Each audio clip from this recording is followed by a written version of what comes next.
विकास चाहिए था। विकास को देकर हमने माननीय मुख्यमंत्री जी के यहाँ आकर हमने बात किया। आज मैं ज्वाइन किया हूँ। मार जोड़ने तोड़ने में विश्वास रखते हैं, लेकिन उन पे आस्था किसी का नहीं है।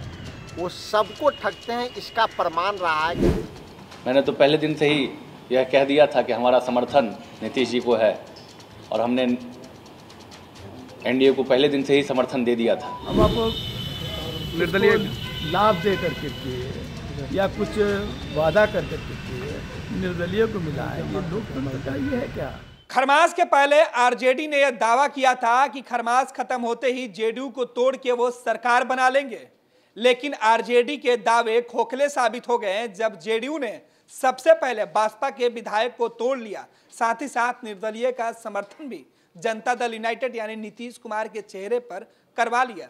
और अब विपक्ष के लोग क्या करेंगे सुनिए, क्योंकि नीतीश कुमार को हटाने के लिए विपक्ष ने बड़ा दाव खेला था, लेकिन तमाम दाव उल्टे पड़ते दिखे।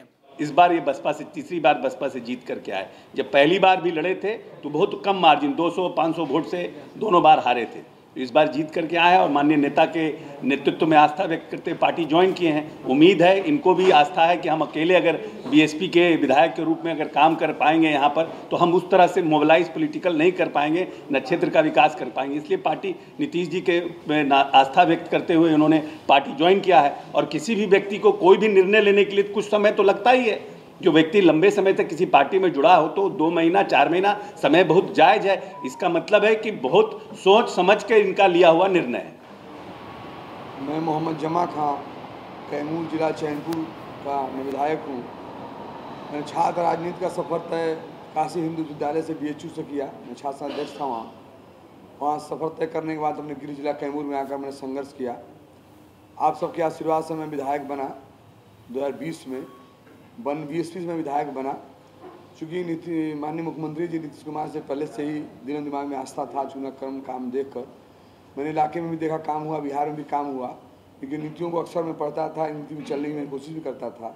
आज इन पे मैंने विश्वास किया है, चूँकि क्षेत्र में जो विकास हुआ है, बिहार में विकास हुआ देखते हुए हम लोगों ने पूरे विधानसभा के लोगों में मीटिंग भी किया था। सारे लोगों को ये था कि नहीं विकास होना चाहिए। चैनपुर विधानसभा में मैंने वादा किया था, बिहार में कई जगह जो माइनॉरिटी के लोग हैं हम लोगों ने वादा किया था, उस वादा के मुताबिक विकास चाहिए था। विकास को देकर हमने माननीय मुख्यमंत्री जी के यहाँ आकर हमने बात किया। आज मैं ज्वाइन किया हूँ।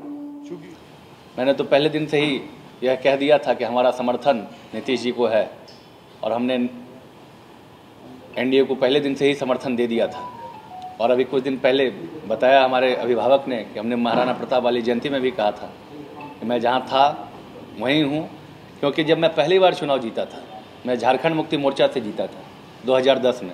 उस वक्त भी मैं इकलौता विधायक हुआ था झारखंड मुक्ति मोर्चा का, और इस वक्त भी मैं इकलौता निर्दलीय विधायक हूँ। इसलिए मैं अपना समर्थन जहाँ मैं जिस जगह पे था मैं वहीं हूँ, उसी घर में। मेरा समर्थन आज भी नीतीश जी के साथ है। बसपा को करके नहीं दिखाया, वो तो उनके साथ शुरू से थे।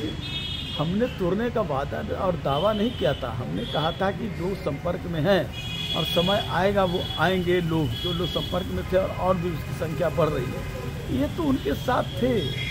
बराबर बसपा का टूटता रहा है या डूबता रहा है, हम उस पर नहीं जाते हैं, लेकिन वो टूटना नहीं कहेंगे, उसको मिलाना का बात कहें। अब आप निर्दलीय लाभ दे करके किए या कुछ वादा कर करके किए, निर्दलीय को मिला है, ये लोकतंत्र का ये है क्या?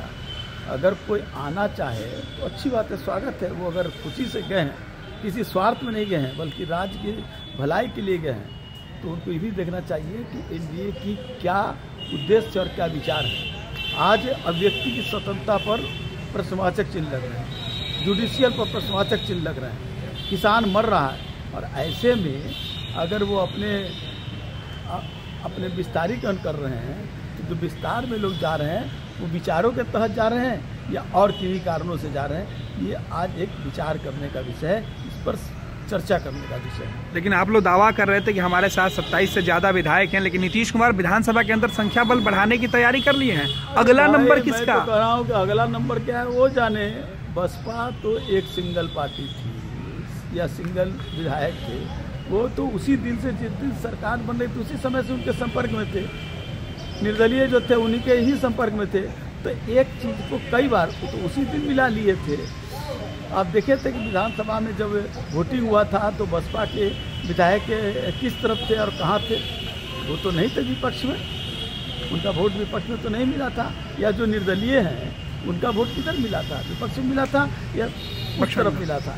एनडीए के समर्थक तो पहले ही थे। ये तो एक अपना फेस से भी कर रहे हैं। देखिए गोवंश जो कहता रहा है कि हर बात को बार बार कहो ताकि झूठ को भी सत्य साबित हो जाए, तो वो एक ही काम को बार बार दिखलाएंगे। लोग विधानसभा में भी दिखलाएंगे, विधानसभा के सत्र में दिखाएंगे, उसके बाद भी कहेंगे, और अभी भी उन्होंने इसको पूर्णाहुति करने का काम किया है। तो इस तरह से नहीं चलता। नीतीश कुमार अपने आप को मजबूत करने की कोशिश कर रहे हैं। ये मजबूत है कि इस कमजोर है, ये तो भारतीय जनता पार्टी सोचे। कुमार जोड़ने तोड़ने में विश्वास रखते हैं, लेकिन उन पे आस्था किसी का नहीं है।